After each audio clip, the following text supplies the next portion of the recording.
Un déploiement de forces de l'ordre exceptionnel dans ce quartier du 11e arrondissement de la capitale. Ça va être noir. Ça va être noir. Hier soir, ils sont plusieurs dizaines de policiers à venir contrôler le respect du port du masque dans les rues. Les habitants, avec le visage découvert, sont rappelés à l'ordre ou verbalisés. Vous savez qu'il ne faut pas de regroupement de plus de 10 personnes sur la plage. Ils sont très certainement proches des 10, là-bas au fond. On les saura! Je vous jure qu'on les saura! Vous quittez l'endroit. Laissez tout ici, monsieur. Vous n'avez pas de masque, vous n'avez rien. Le masque, il n'est pas obligatoire. Oui, mais vous êtes trop nombreux côte à côte, là. Il n'y a pas la distanciation sociale, monsieur. 1 mètre de distance, bon Dieu de merde! Respecte pas les gestes barrières! S'il vous plaît, messieurs, vous quittez l'endroit. Il n'y avait pas de distanciation sociale, vous quittez l'endroit, monsieur. Allez, s'il vous plaît. Merci. Notre objectif, ça doit être de réduire les contacts privés qui sont les contacts les plus dangereux. C'est-à-dire les moments, un peu de relâchement, on va se retrouver avec des gens qui ne sont pas dans notre cellule familiale et où on va, ce qui est souvent des moments de convivialité, il faut bien le dire, c'est ça qui est cruel dans la gestion de cette maladie, des moments où on risque de s'infecter parce qu'on va être trop proches les uns des autres pendant une certaine durée. Aujourd'hui, les bars, les restaurants, tout ce qui fait la vie nocturne du pays ne sont pas du tout les principaux foyers de transmission de la Covid-19. En réalité, ces foyers, ou clusters, puisque visiblement tout est plus classe à dire en anglais, ce sont avant tout les entreprises, les universités, les écoles, les établissements de santé et les EHPAD. Et ça, ce n'est pas compliqué de le savoir, il suffit de regarder les bilans hebdomadaires de Santé publique France. Et au fond, ce qu'on veut surtout attraper, si j'ose dire, à travers cette mesure de couvre-feu, c'est tout ce qui a fait progresser le virus dans ces régions, c'est-à-dire les rendez-vous, entre guillemets, privés, les parties, les anniversaires, les moments de convivialité, on se retrouvait à 50 et 60, des soirées festives, malheureusement, parce que ce sont des vecteurs d'accélération de ce virus. À l'heure où nous tournons cette vidéo, le dernier bilan est daté du 8 octobre et les chiffres sont sans appel. Si l'on met de côté les EHPAD, qui sont calculés à part, les établissements de santé représentent 11% des foyers de transmission, les universités et les écoles 20% et les entreprises 25%. Si Emmanuel Macron avait voulu agir rationnellement contre la propagation de l'épidémie, c'est donc par ces milieux-là qu'il aurait dû commencer avant de s'en prendre à la liberté et à la vie sociale des gens. S'il vous plaît, messieurs, dames, il n'y a pas de respect des distanciations sociales, il y a trop de monde, vous quittez l'endroit, s'il vous plaît. D'accord, alors merci. on va tenir notre contrôle. Depuis le début de ces opérations de contrôle, une quinzaine de demandes de fermeture administrative et près de 200 verbalisations piétons ont été dressées.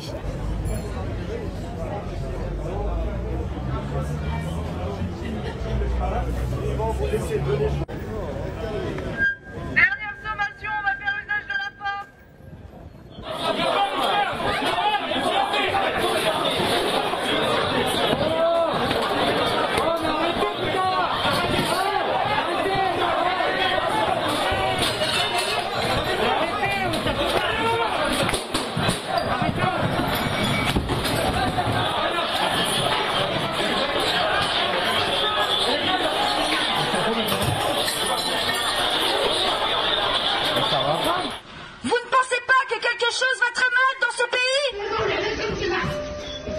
Cette famille revient de la région de Wuhan, mais elle a refusé de se plier aux consignes.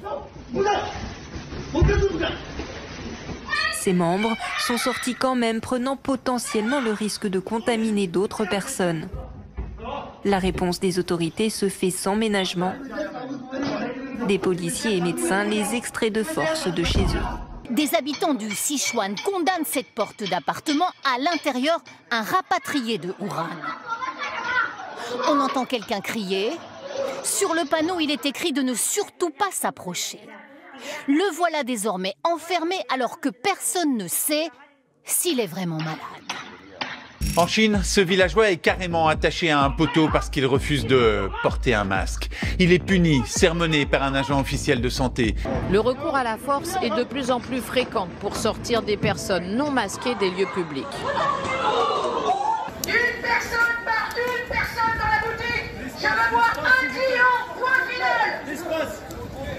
Il y a d'autres endroits de Paris où malheureusement les consignes ne sont pas assez vite comprises. Vous me connaissez, je vais les faire comprendre assez vite si jamais les explications pourtant parfaitement claires du gouvernement n'étaient pas arrivées aux oreilles de tous.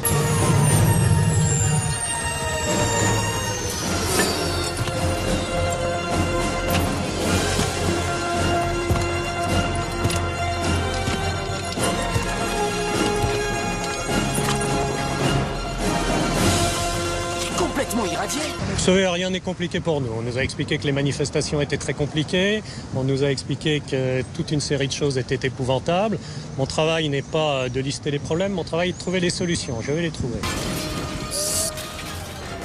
La loi, c'est moi. Et l'ordre. Reculez, 1 mètre de distance. Reculez. Reculez-vous. Se ruega no salgan de sus casas, salvo por motivo justificado. En ese caso salgan solos y con distancia mínima de 2 metros.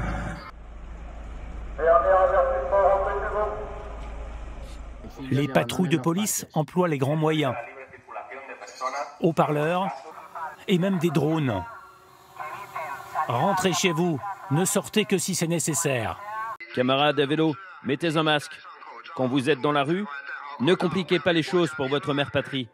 Partout en Chine, ces scènes de vie inondent les réseaux sociaux. Cette dame n'a pas l'air de comprendre ce qui lui arrive. Oui, c'est le drone qui vous parle. Vous ne devriez pas sortir sans masque. Rentrez à la maison et lavez-vous les mains. Le drone vous surveille. Restez chez vous. Vous ne pouvez pas rester sur cette zone.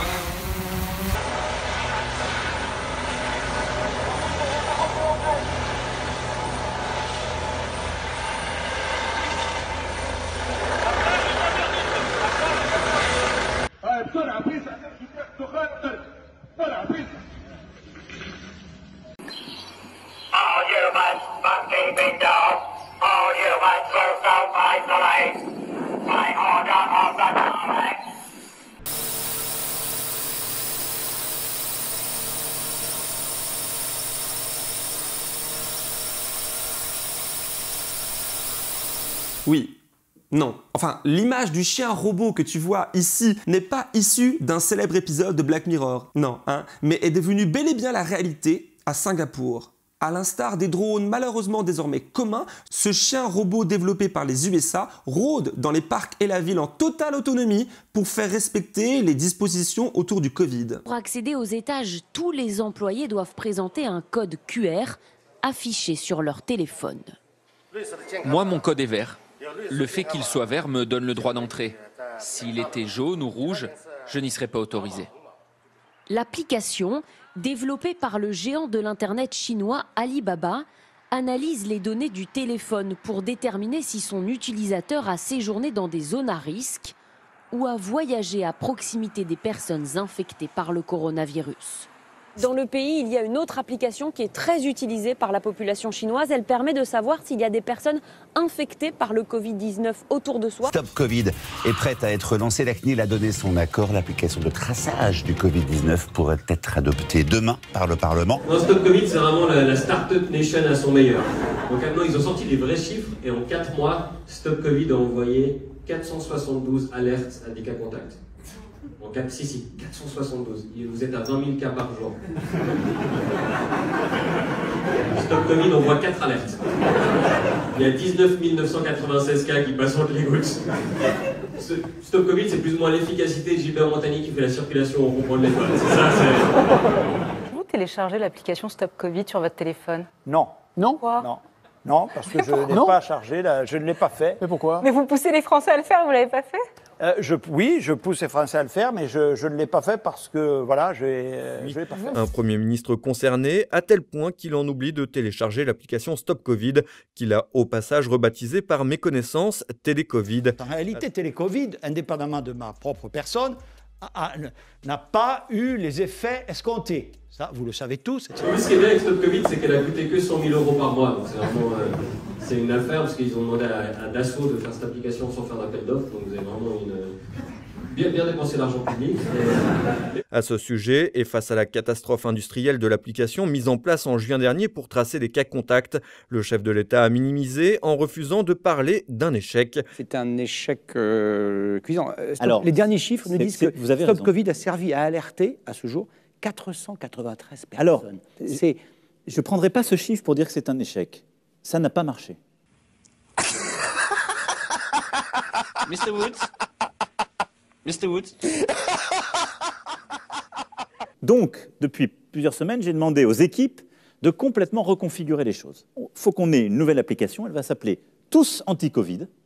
Tous anti-Covid, on prend les mêmes erreurs et on recommence donc. Et donc la décision que nous avons prise, c'est en effet un couvre-feu. Ça va être tout noir. Au moment où il y a un couvre-feu qui est mis, c'est le premier depuis la guerre d'Algérie, à 9h05, les gens ne pourront plus sortir de chez eux. Et on n'a aucun lieu pour discuter de tout ça. Le Parlement, personne n'est venu présenter ces mesures devant l'Assemblée. Et on continue notre discussion comme si de rien n'était, alors que là, il y a un choix de porter atteinte aux libertés publiques et aux libertés en général. Et le fait qu'il ne soit pas prévu un moment solennel ou quelque chose d'exceptionnel, jamais vu depuis 60 ans de vie politique en France, un couvre-feu soit décrété, ne passe pas par au moins une présentation devant la représentation nationale et un débat entre nous. Ça montre bien le peu de cas que vous faites dans la représentation nationale. Ces mesures, on peut être pour ou contre. On peut les contester ou les approuver. Mais on n'a pas de lieu pour ça. C'est choquant. Beaucoup de gens, nous le vivons tous, se tournent vers les parlementaires pour avoir des éléments et tous nous avons passé la journée à dire attendons la parole du président de la République. Ça n'est pas la conception que je me fais d'un système républicain. On prend encore le problème à l'envers, on est encore dans la répression, dans les lois liberticides, on pousse un peu plus les gens à la soumission et à obtempérer simplement aux ordres et on ne s'attaque pas à la racine du problème. Effectivement, s'ils avaient pris le problème plutôt là où il est réellement, à savoir qu'on a supprimé des lits, qu'on a supprimé des moyens dans l'hôpital, on n'en serait pas là aujourd'hui. Eh bien, la classe dirigeante juge plus utile et pertinent de gonfler les stocks de LBD et de bombes lacrymogènes, de former ses forces de police à la répression de manifestations, plutôt que de planifier et d'organiser la transition sociale, écologique et démocratique et la souveraineté française en matière médicale, pour ne citer que cet exemple.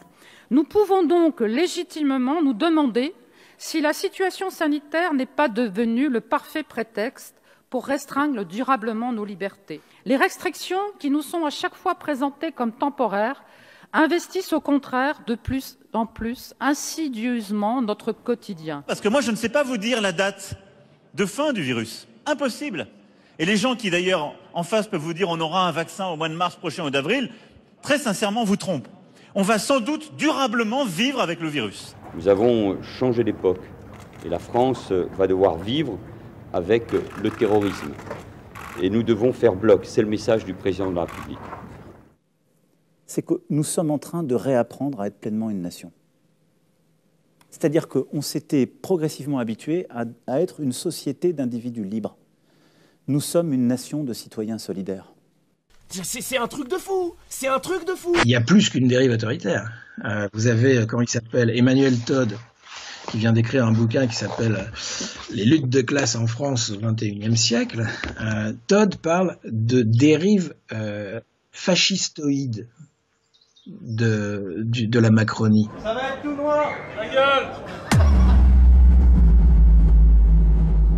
Il me revient en tête ce que Machiavel écrit dans La révolte des Ciompi, où il parle du discours de l'un des leaders de la révolte, vous pardonnerez l'anachronisme, et qui harangue ses camarades en leur disant « Écoutez, il faut s'organiser vite, triompher de préférence, parce que sinon le truc va se refermer sur nous et ça va être impitoyable. » Et je vous signale que c'est exactement aussi en ces termes que se pose la situation stratégique des Gilets jaunes à l'heure actuelle. Je veux dire, vous voyez, c'est qui tout double, l'appareil d'État est en train de se refermer avec une brutalité inouïe.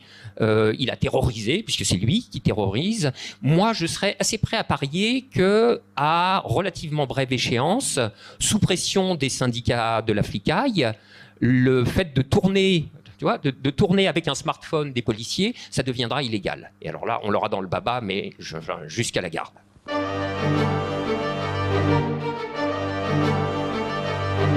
Imaginez une loi qui vous interdirait de filmer la police tout en lui donnant à elle la possibilité de filmer tous les citoyens grâce à de nouveaux moyens technologiques. L'article 24 vient créer un nouveau délit. Punir d'1 an de prison la captation et la diffusion de tout élément pouvant servir à identifier un agent de police. J'avais fait une promesse qui était celle de ne plus pouvoir diffuser les images des policiers et des gendarmes sur les réseaux sociaux. Cette promesse sera tenue puisque la loi prévoira l'interdiction de la diffusion de ces images. L'objectif ici est le floutage intégral des vidéos d'intervention policière, la simple diffusion du matricule d'un policier devenant alors un délit.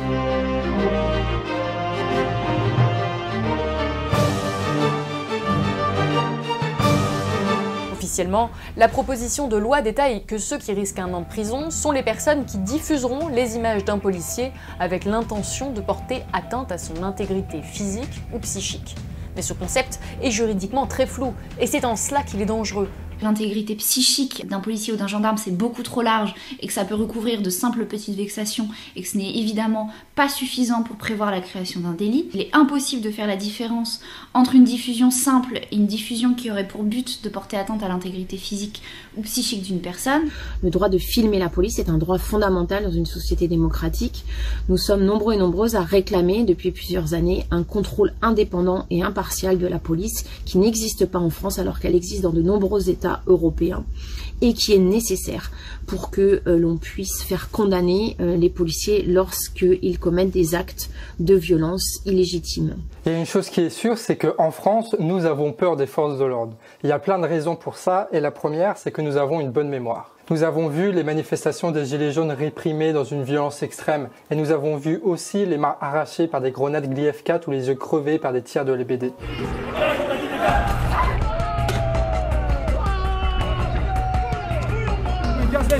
Allez, allez.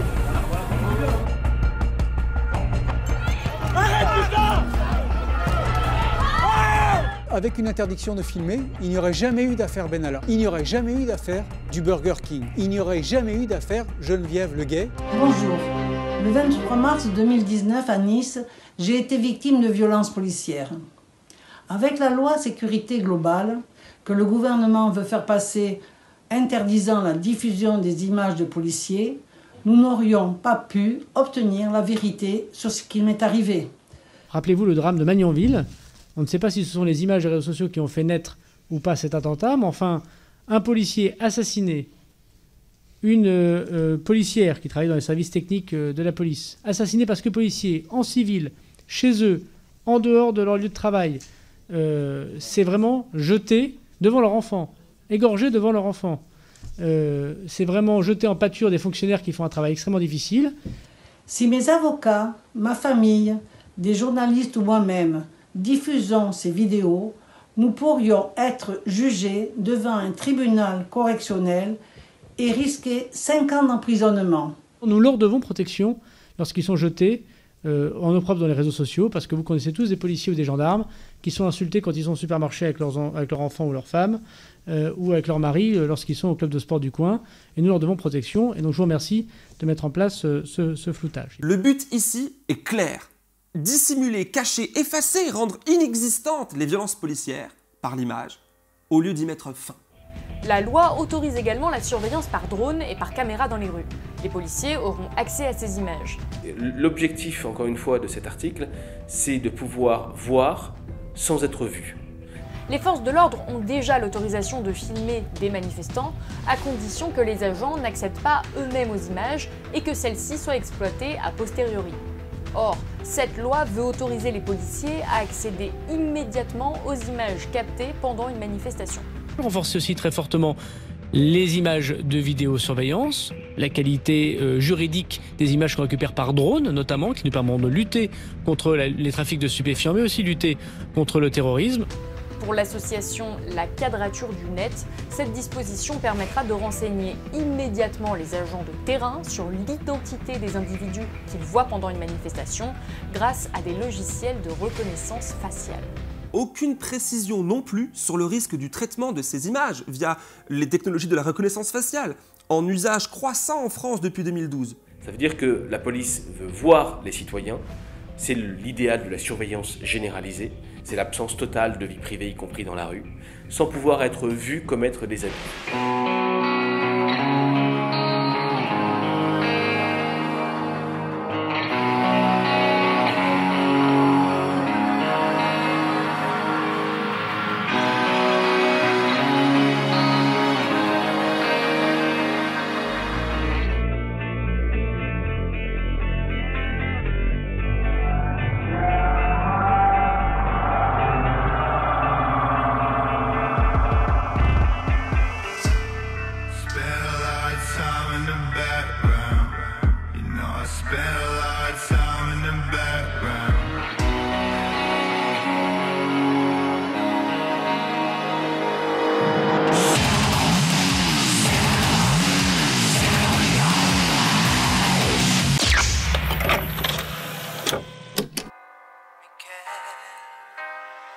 Quel est ce pays où frappe la nuit la loi du plus fort?